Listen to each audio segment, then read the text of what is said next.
قالوا لن نؤثرك على ما جاءنا من البينات والذي فطرنا فاقض ما أنت قاض إنما تقضي هذه الحياة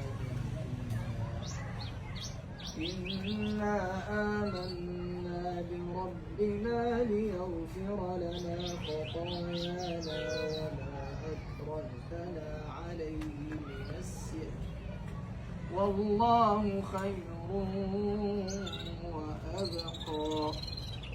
إنه من يأت ربه مجرما فإن له جهنم لا يموت فيها ولا يحيا ومن يأته مؤمنا قد عمل الصالحات